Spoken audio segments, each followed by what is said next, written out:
Ashla and today I'll be showing you how to make the pav for pav bhaji at home. It's very easy to make and it's super yummy and it tastes exactly like the pav you will buy from a shop. So let's get started.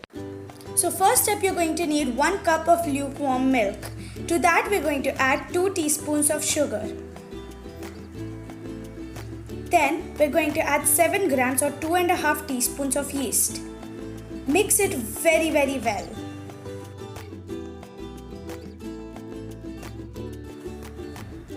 Once combined, we're going to cover it with a cloth and leave it for 5 to 10 minutes or until the yeast activates and bubbles. After 10 minutes, your mixture should be very bubbly and smell very yeasty. Now give it one more mix.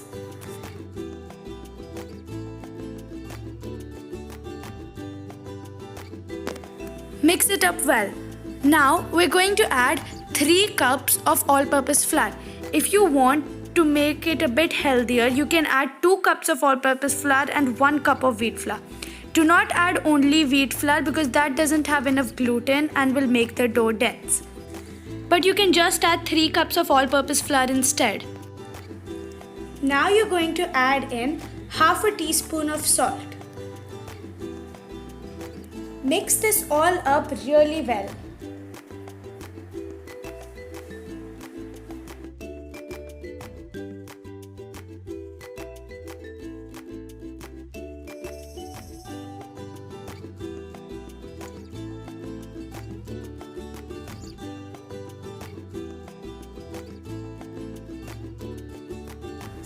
Now we're going to add in a 1/4 cup of milk.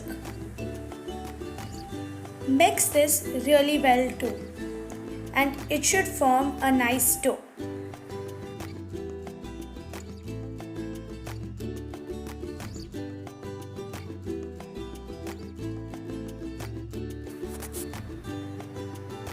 And this is how your dough should look.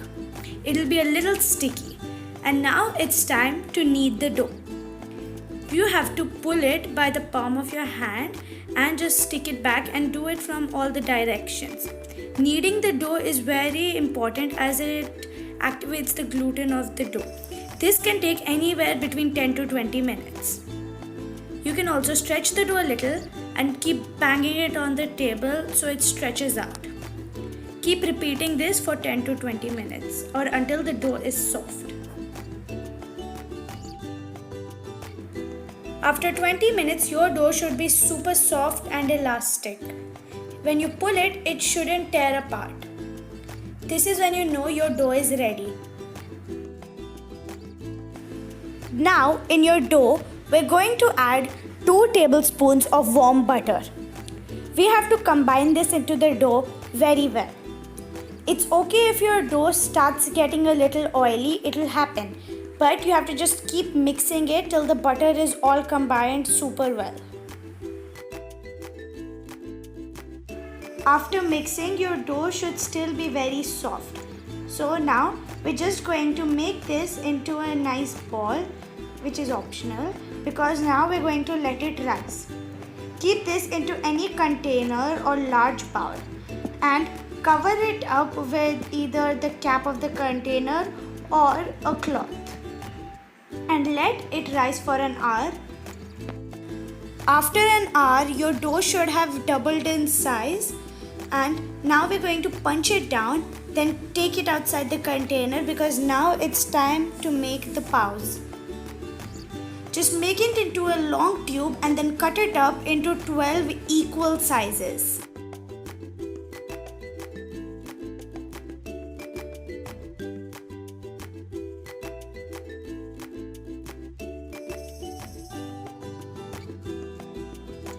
With each piece, we're going to make it into a ball by just tucking the sides of it inside and letting the smooth sides stay upwards.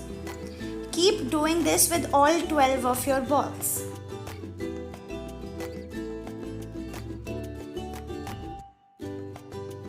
Now we're going to grease the pan with some melted butter or oil and then add all your doughs inside, keeping an equal space in between of them.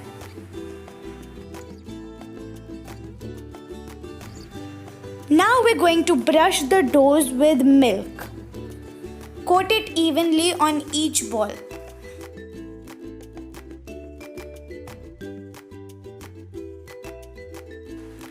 Once that's done, cover it up with a cloth for 20 minutes and let it rise again. After 20 minutes, your dough should have risen.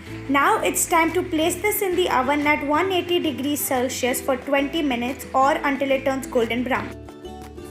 This is how the paws should look. It looks beautiful. Now you're going to brush the paws with some melted butter, which makes it softer and gives it a shiny look.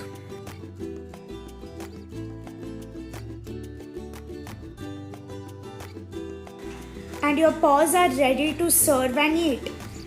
Now I'm going to cut up one to show you how soft it is on the inside.